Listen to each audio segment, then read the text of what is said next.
Hey everybody, it's Albert. Some of you may remember that some time ago I made a video titled Am I Seeing Double? About two King James onlyists whose comments on those who did not support King James onlyism were unusually similar, and wondered if maybe these were the sock accounts of somebody else, or were at least the same person. And I didn't really, I was just pointing them out and having some fun with them. Now this video has been up for a year, and what's funny is that these individuals or something, someone has been revisiting the video every once in a while and voting down comments that people will make, and it's really kind of pathetic. But of course these two, or one, or whatever they are quite pathetic. Well, today it reached a new level of pathetic. Today I get in my mailbox from Boggymark1 this message stating, it's titled, "Your stupid video entitled Am I Seeing Double? Good afternoon, Labyrinth 312. Your video violates my privacy and advises its viewers that I am the owner of another YouTube account. You will remove this video at once, or I will alert YouTube to your violation of my privacy, since you falsely claim that my name is identical to that of another YouTuber. This is as ridiculous as my claiming that you are the late Elizabeth Taylor, but I never posted a video to that effect in the attempt to defame you. Very truly yours, the owner of the Boggymark1 YouTube account." So there. Now this guy doesn't know me very well, because something like this is going to have the exact opposite effect.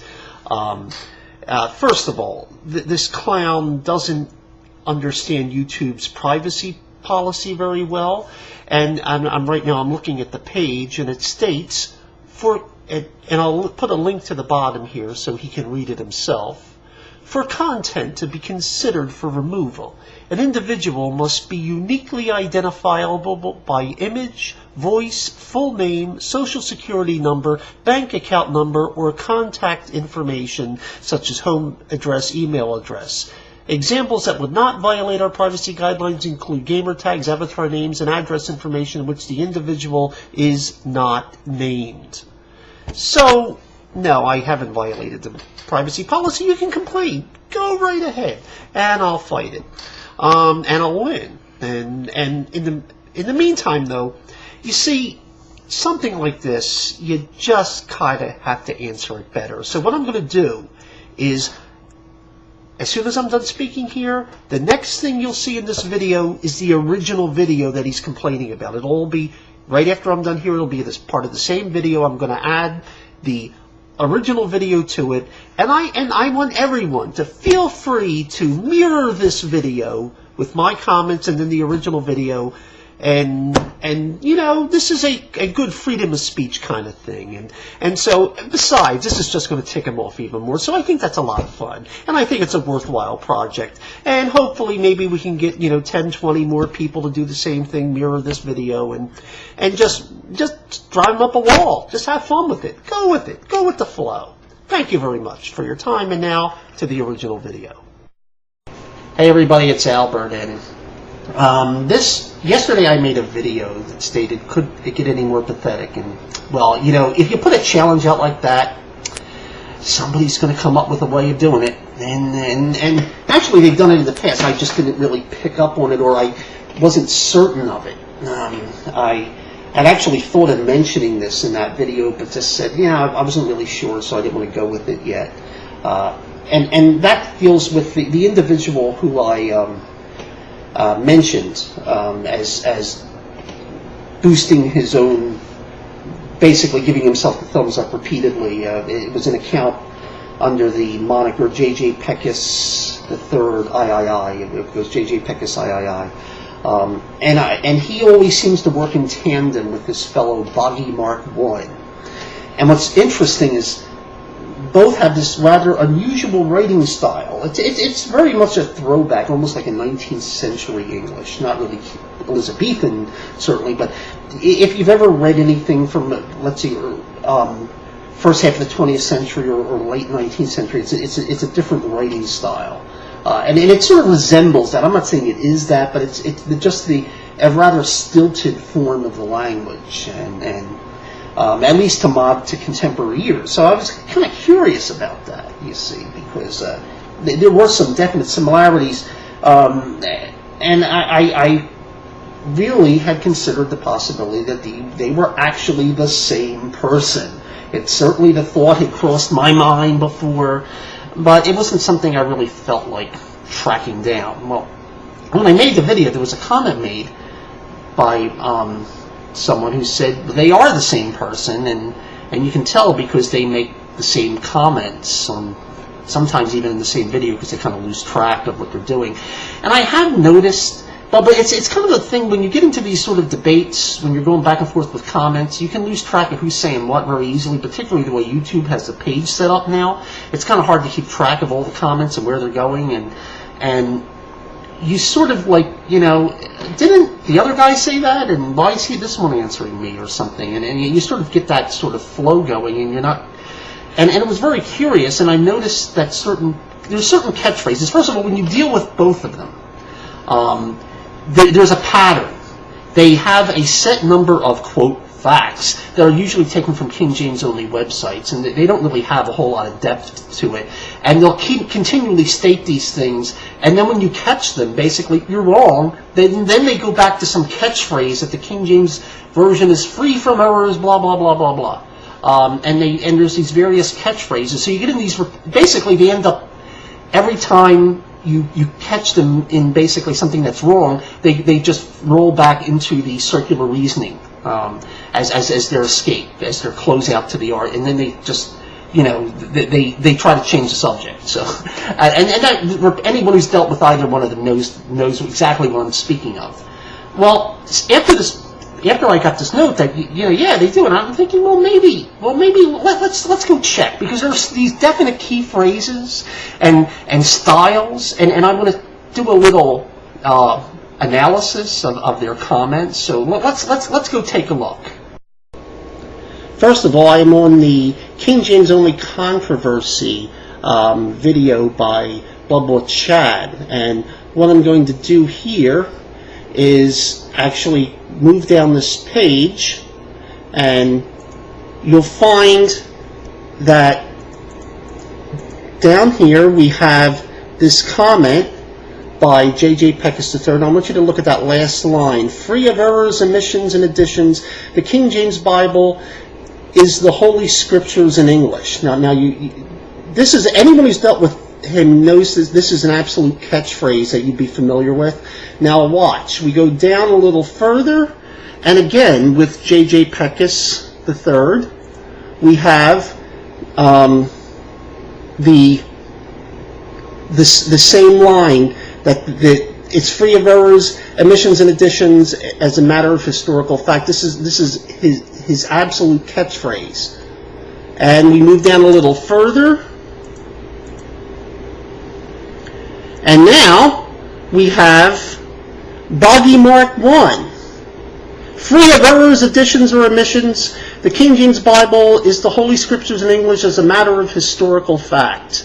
And we go down a little further, and we're back to J.J. Peckus III, who says, free of errors, omissions, and additions, the King James Bible is the Holy Scriptures in English as a matter of historical fact. Very interesting, don't you think? Now, I could go on further with this free of errors, omissions, and additions on other videos, but it's the same pattern. You'll find it generally, you'll see the same comment being made by both, but this isn't the only similarity. So I want to go on and move on to some others. Okay, now let's look at the video that I did, the new YouTube group Contra KJV Onlyism. Now, one of the things that happens if you criticize the King James Version, at some point you're probably going to be accused of being a Jesuit spy or something like that. So let's go to one of J.J. Peckus III's comments to me, and what he will state here. And let me scroll down this page here a little so we can see it more clearly. And this is mine, and you'll see in the yellow here. Now we're going to go to his comment here, and what he states is that I have repeatedly noticed that you argue in favor of popish Romanism. Now, even among people who are fundamentalists who hate the Catholic Church, popish Romanism is a rather unusual phrase. You may hear, Catholicism or Catholics or Roman Catholics or even Romanism or popery, but popish Romanism, you don't find a whole, even if you Google it, you get less than 2 pages of hits, which indicates it's a rather unusual phrase. Well, what are the odds of it appearing twice on the same page by 2 different people? So we go down, now that was J.J. Peckus III, now we go down here, and we have another response to me by Boggymark1 stating that the Codex Vaticanus is as thoroughly corrupt as popish Romanism itself. One of the expressions, if you've ever dealt with either of these, you'll run into is multiple modern mistranslations onlyism. Or they call it MMM onlyism, which they refer to as use of modern Bibles. Of course, it's kind of ridiculous since modern Bible users really don't object to the use of the King James Bible. It's the other way around. So there's only one group that backs onlyism. And then what's fascinating about this is I thought the possibility that maybe this was something that came out of one of the King James only camps that was maybe popular. So I Googled the phrase multiple modern mistranslations onlyism to see what I would come up with, just in case this was a catchphrase that I had missed that had been popular in King James only literature. What in fact I found is that when I Googled the phrase multiple modern mistranslations onlyism, in all of Google you end up with a total of 2 hits. Both of them on YouTube, one of them being Boggymark1's channel. So here I have J.J. Peckus III using the same phrase that appears on Boggymark's channel, MMM onlyism, multiple modern mistranslations onlyism.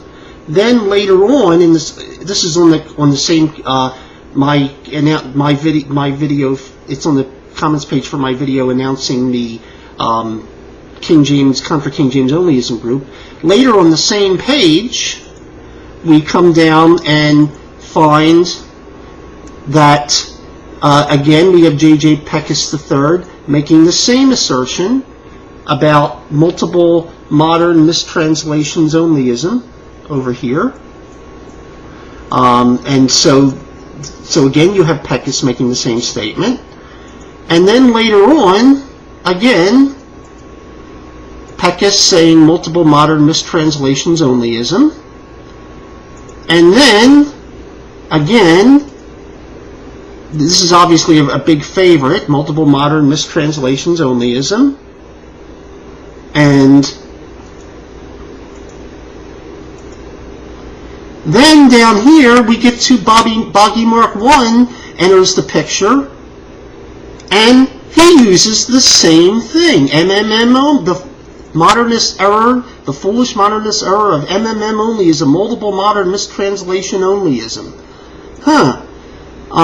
So then we go back and we're back up to J.J. Peckus. So what's going on here, guys? What's happening here? So what we have are 2 accounts, neither of which makes videos. They only comment on other people's videos and favorite King James only type videos. And both of these accounts are manned by those who have not only unusual expressions, but identical unusual catchphrases, expressions to use. They have the same command of the English language. They're both very good writers in English, and in a very distinguishable style. It's not something you see commonly. They both have that same style. And not only do they both have the same command of facts, which is they're not really that good. A lot of stuff straight out of King James only websites, but not really very much in the way of knowledge of Greek and Hebrew or the manuscript evidence or anything like that. They really don't know any of that stuff. And that's been kind of demonstrated in common exchanges. But what's really interesting is both of them have the same sort of reactions to when they're presented with. See, their strategy is the same when presented with the evidence, which is to go about attacking the other person with these sort of comments that are also unusually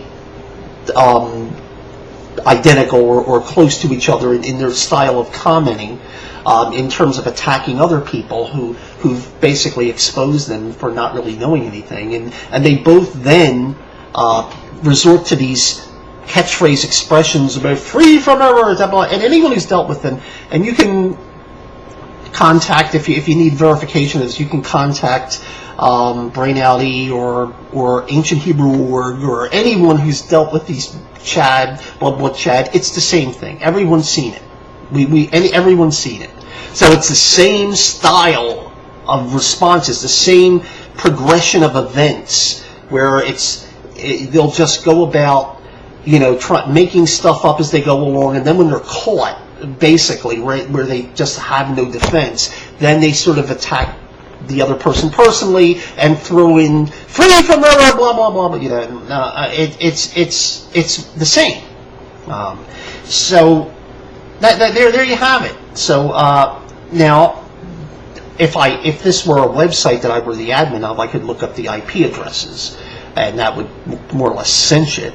But I don't, so have that advantage here. So what I'm going to do is I presented the case, and I'm gonna have, and this will be the fun part.